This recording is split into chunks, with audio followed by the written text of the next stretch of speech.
অনলাইনে আবেদন করার সময় এই যে দেখতে পাচ্ছেন রেলওয়ে অনলাইন আবেদন ফর্মটি, এই আবেদন ফর্মটিতে আপনি যদি কোথাও একটুকুও ভুল করেন তাহলে কিন্তু আপনি অ্যাডমিট কার্ড পাবেন না এবং আপনি পরীক্ষায় অংশগ্রহণ করতে পারবেন না। তাই সম্পূর্ণ ভিডিও দেখবেন, তারপর অনলাইনে আবেদন করা শুরু করবেন। তো সুপ্রিয় সকল ভিউয়ার, সবাইকে আমাদের চ্যানেলে স্বাগতম।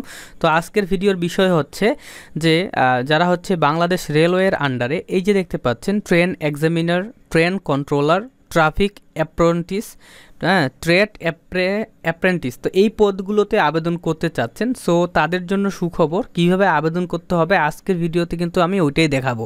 তো আবেদন করার জন্য আপনাদের কি করতে হবে? আবেদন করার জন্য অবশ্যই আপনাকে হচ্ছে শিক্ষাগত যোগ্যতা অনুযায়ী সকল কাগজপত্র হাতে নিতে হবে। আপনার একটা সিগনেচার বা স্বাক্ষর লাগবে, আপনার একটা ছবি লাগবে, ঠিক আছে, এবং আপনার email, mobile number, voter ID কার্ডের নাম্বার, এগুলো সব কিছু লাগবে। তো চলেন কিভাবে আবেদন ফর্ম ফিল আপ করতে হবে এটা আমরা এখন দেখে নিব।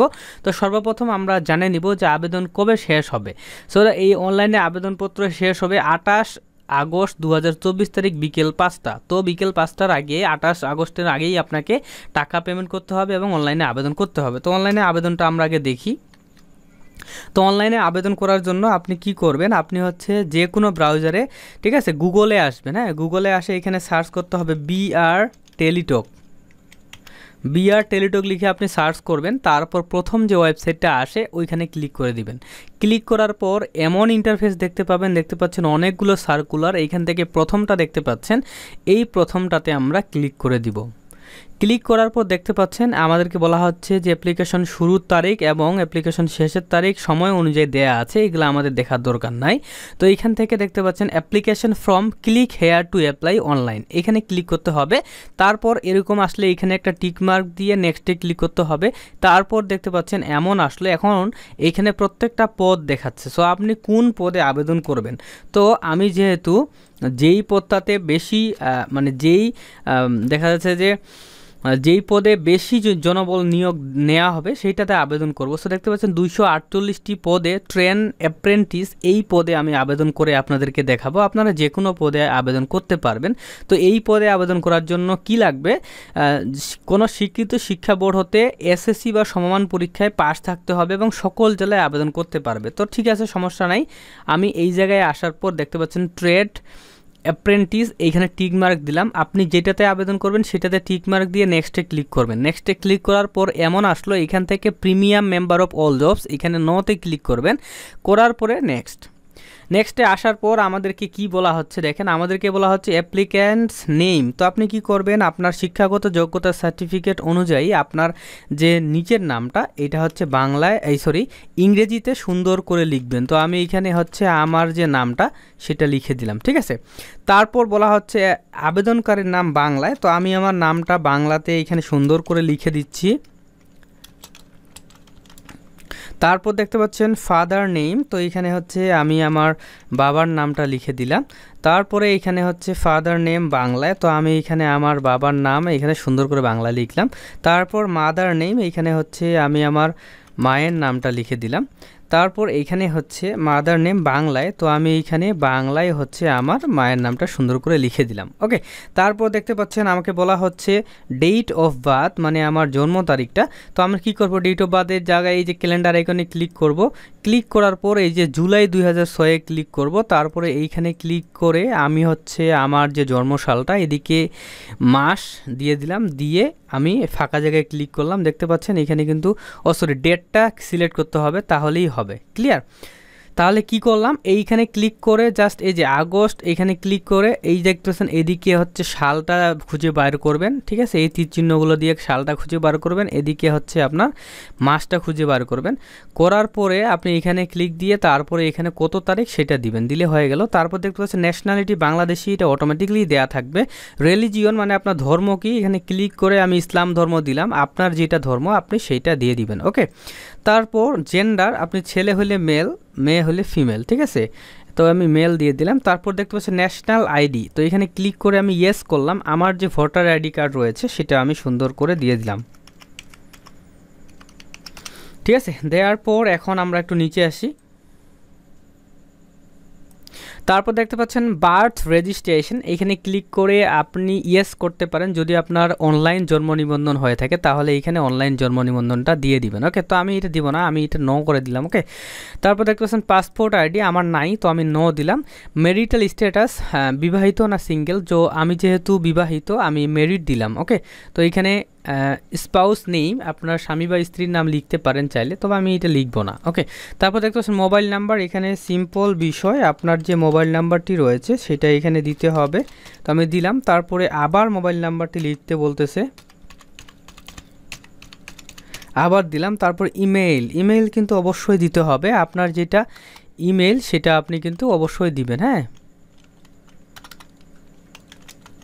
তো আমি আমার যে ইমেইলটা সেটা সুন্দর করে দিয়ে দিচ্ছি, ভুল করা কিন্তু যাবে না। ওকে, তারপরে ফ্রিডম ফাইটার স্ট্যাটাস, আপনার হচ্ছে মুক্তিযোদ্ধা কোটা রয়েছে কি না, তো এইখানে নট অ্যাপ্লিকেবল দিলাম, আমার নাই। ফিজিক্যালি হ্যান্ডিক্যাপড স্ট্যাটাস, আমি এগুলো নো দিচ্ছি, মানে আমি হচ্ছে যে মানে প্রতিবন্ধী না। তারপরে ইথনিক মাইনরিটি, ঠিক আছে, ক্ষুদ্র নৃগোষ্ঠী আপনি হন কিনা এটা ইয়েস দিবেন যদি হন, না হলে নো। তারপরে রেলওয়ে এমপ্লয়ি ডিপেন্ডেন্ট স্ট্যাটাস, যদি আপনি রেলওয়ের মানে আপনার পরিবারে কেউ রেলওয়েতে চাকরি করে তাহলে এইখানে হচ্ছে ইয়েস করবেন, আমার যেহেতু কেউ নাই আমি নো দিলাম। ওকে, এখন হচ্ছে মেইন কথা, এখানে ঠিকানাটা আজান দিচ্ছে, আজানের পর বাকি কাজগুলো আমরা করব।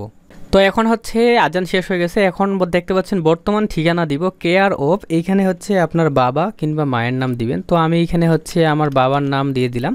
তারপরে ভিলেজ টাউন, এইখানে ঠিকানা কিভাবে লিখবেন দেখেন, আপনি প্রথমে আপনার গ্রামের নাম লিখবেন, তো আমি হচ্ছে প্রথমে আমার গ্রামের নাম দিচ্ছি।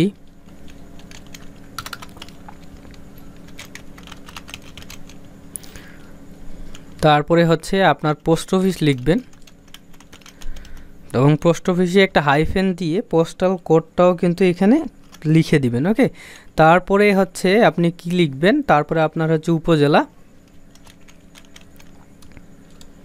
তারপরে হচ্ছে যে জেলা, ঠিক আছে।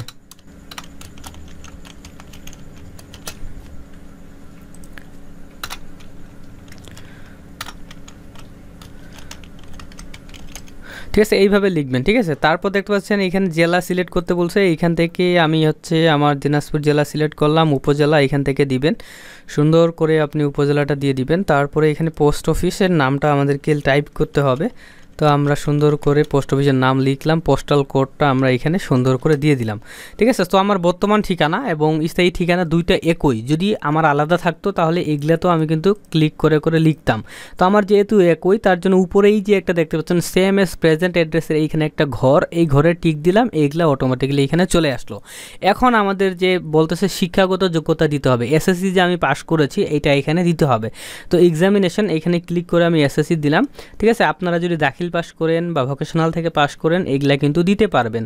তারপর আমার বোর্ড ছিল দিনাজপুর বোর্ড, এটা আমি দিয়ে দিলাম। তারপরে আমার রোল নাম্বারটা চাচ্ছে, তো আমার রোল নাম্বারটা আমি সুন্দর করে দিয়ে দিলাম। ঠিক আছে, তারপর রেজাল্ট, আমার রেজাল্ট হচ্ছে যে জিপিএ 5 দিয়েছিল, তো এটা দিলাম। তারপর আমার রেজাল্ট ছিল 4.59, আমি দিয়ে দিলাম। তারপরে এখানে গ্রুপ দেখতে পাচ্ছেন যে আমি সায়েন্সে ছিলাম না আর্টসে, তো আমি হচ্ছে আর্টসে ছিলাম, তো আমি এখানে হিউম্যানিটিস ক্লিক করলাম। ওকে, তারপর দেখতে পাচ্ছেন পাশের সাল, আমার পাশের সাল ছিল 2015, তো আমি এখান থেকে 2015 দিয়ে দিলাম। ক্লিয়ার, তো আমার যেহেতু শুধুমাত্র আমি যেই পোস্টে আবেদন করতেছি ওই পোস্টে শুধুমাত্র এসএসসি পরীক্ষার মানে ইনফরমেশন লাগতেছে, তার জন্য শুধু এসএসসি পরীক্ষাটাই কিন্তু আমাদের কাছে চাচ্ছে। আপনারা যখন উপরের পদগুলোতে আবেদন করবেন তখন আপনাদের কিন্তু এইচএসসিটাও চাবে, গ্রাজুয়েশন চাবে, মাস্টার্সও কিন্তু চাবে, তখন যেগুলো চাবে আপনি সুন্দর করে কিন্তু দিয়ে দিবেন। ওকে, তো দেখেন আমার হয়ে গেল। তারপরে এখন দেখেন নিচে আসলাম, আসার পর এই যে একটা ক্যাপচা, এই ক্যাপচাটা এখানে লিখে দিতে হবে, তো আমি ক্যাপচাটা লিখি বড় হাতের 2MX, তারপর দেখতেছেন 8D9, এটা কিন্তু ভুল করা যাবে না। ঠিক আছে, ভালোভাবে দিতে হবে। দেওয়ার পরে এখানে একটা টিক মার্ক দিয়ে সাবমিট করার পর দেখতে পাচ্ছেন আমাদেরকে একটা প্রিভিউ দেখাবে। হ্যাঁ, আমরা কি কি পূরণ করলাম কি কি পূরণ করলাম না প্রিভিউ দেখাবে। তো দেখেন আমার সম্পূর্ণ প্রিভিউটা দেখাচ্ছে, আমার সব কিছু কিন্তু একদম 100% ঠিক রয়েছে।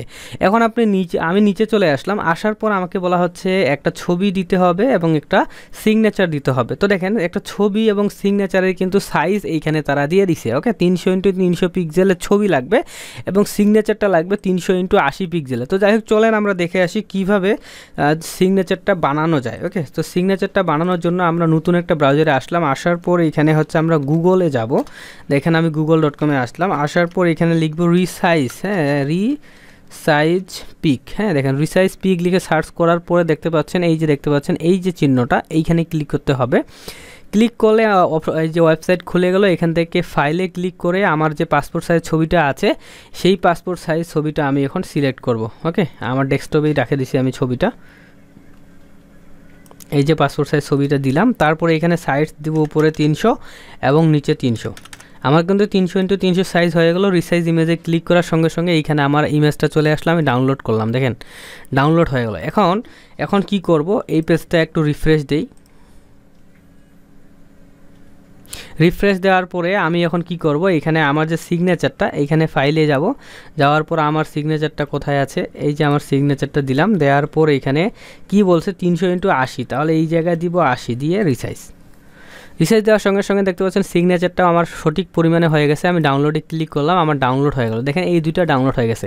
এখন আমরা কি করব, আগের পেজটাতে যাওয়ার পরে যে দেখেন আপলোড ফটো, এখানে ব্রাউজে ক্লিক করব, করার পরে আমার যে ছবিটা, সেই ছবিটা আমরা এখানে ক্লিক করে জাস্ট ওপেন করলাম, দেখেন ছবিটা এখানে নিয়ে নিছে। ওকে, 300x300 পিক্সেল। এবং এইখানে সিগনেচারটা এখন আমি কি করব, সিগনেচারটা আমি ডাউনলোড যে করেছিলাম, ডাউনলোড ফোল্ডার দেখতে পাচ্ছেন, ডাউনলোড ফোল্ডার, এই যে সিগনেচারটা, এটাকে জাস্ট ওপেন করলাম, দেখেন ছবি সিগনেচার নিয়ে নিছে। এখন এইখানে ক্লিক করে আমি জাস্ট সাবমিটে ক্লিক করলাম, আমার কিন্তু অনলাইন আবেদন 100% কনফার্ম হয়ে গেল। দেখতে পাচ্ছেন আমার কিন্তু অনলাইন আবেদন একদম শেষ। আমাকে বলা হচ্ছে অ্যাপ্লিকেশন কপি আনপেইড, মানে আমার অ্যাপ্লিকেশন কপিটা দিয়ে দিছে। এখন আমি কি করব, এই অ্যাপ্লিকেশন কপিটা ডাউনলোড করব। সো নিচে আসলাম, আসার পর দেখতে পাচ্ছেন এইখানে হচ্ছে ডাউনলোড বাটন, এই ডাউনলোড বাটনে ক্লিক করতে হবে কারেন্ট চলে যাওয়ার আগে। ডাউনলোডে ক্লিক করার সঙ্গে সঙ্গে আমার ডাউনলোড হয়ে গেল, ঠিক আছে। তো আপনাদের ডাউনলোড হয়ে যাবে, ডাউনলোড হয়ে গেলে এইটা সুন্দর করে কিন্তু আপনি সেভ করবেন। হ্যাঁ, আমি আমার কম্পিউটারে সেভ করি, দ্বিতীয়বার ডাউনলোড করি, সমস্যা নেই, যে কোনো নাম দিয়ে আপনারা সেভ করবেন। তো যাই হোক, সেভ হয়ে গেলো। এখন টাকা আপনি পেমেন্ট করবেন কীভাবে, আপনি এখন দেখেন এইখানে সুন্দর করে আপনাকে একটা ইউজার আইডি কিন্তু দেয়া হয়েছে, এই যে এইটা হচ্ছে ইউজার আইডি, ঠিক আছে। আর আপনাকে দেখতে পাচ্ছেন যে 23 আগস্ট 2024 তারিখের মধ্যেই কিন্তু টাকা পেমেন্ট করতে হবে টেলিটক প্রিপেইড সিমের মাধ্যমে। ওকে, তো এখন কথা হচ্ছে কয় টাকা পেমেন্ট করতে হবে, এটা আমরা একটু দেখে আসি। সো দেখেন এইখানে আমি যেহেতু 4 নাম্বার পদে আবেদন করেছি, 248টি পদ, এই পদে আবেদন করেছি। সো দেখি 4 নাম্বার পদের জন্য কত টাকা তারা চার্জ করবে আমার কাছে। তো এইখানে যদি একটু লক্ষ্য করেন, তো সেই ক্ষেত্রে দেখতে পাচ্ছেন এইটুক পড়লেই কিন্তু আমরা জানতে পারবো কত টাকা লাগবে। তো দেখেন দেখি এখানে train examiner, train controller and traffic apprentice পদে পরীক্ষার ফি বাবদ 200 টাকা এবং টেলিটকের চার্জ বাবদ কিন্তু নিচ্ছে 23 টাকা, মানে টোটাল 223 টাকা লাগতেছে 1, 2, 3 নাম্বার পদের জন্য। এবং আমি যেটাতে আবেদন করলাম ট্রেন অ্যাপ্রেন্টিস পদ, এই পদে 100 টাকা আবেদন ফি এবং 12 টাকা চার্জ, এই যে দেখেন 12 টাকা চার্জ লিখে দিছে, সর্বমোট 112 টাকা লাগতেছে। তাহলে দেখেন আপনি যদি 120 টাকা আপনার হচ্ছে টেলিটক সিমে ঢুকায় নিয়ে আসেন, হ্যাঁ রিচার্জ করে নিয়ে আসেন, তাহলে কিন্তু আপনি কিন্তু টাকাটা সুন্দর করে কিন্তু পে করতে পারবেন। টাকা পে করার নিয়ম একদম সহজ, এই যে দেখেন এইখানে বলেই দিছে যে প্রথমে আপনি টাকাটা মোবাইল দিয়ে ঢুকায় নিয়ে আসবেন, আপনি কিন্তু রিচার্জ করবেন, হ্যাঁ রিচার্জ করবেন টেলিটক সিমে ছাড়া হবেন। তো আপনি মেসেজে যাবেন, যায় BR লিখবেন, তারপর একটা ফাঁকা দিবেন, দেওয়ার পর ইউজার আইডিটা লিখবেন। কোনটা ইউজার আইডি, এই যে এইটা, ঠিক আছে। তাহলে প্রথমে কি লিখবেন, BR তারপরে ইউজার আইডি। সো এই যে স্ক্রিনে দেখতে পাচ্ছেন BR তারপরে একটা ফাঁকা ইউজার আইডি, এটা লিখে আপনি হচ্ছে আপনার টেলিটক সিম দিয়ে এটা সেন্ড করবেন। সেন্ড করার পরে আপনার আরেকটা SMS করতে বলবে, হ্যাঁ তখন আবার BR লিখবেন, লিখার পরে হচ্ছে YES লিখবেন, তারপরে হচ্ছে একটা পিন নাম্বার পাবেন, ওই পিন নাম্বারটা লিখে সেন্ড করে দিলে আপনার টাকা কাটে নিবে, আপনার হচ্ছে আবেদন 100% সাকসেসফুল হয়ে যাবে। তো এই ছিল ভিডিও, লাইক করতে ভুলবেন না। আল্লাহ হাফেজ।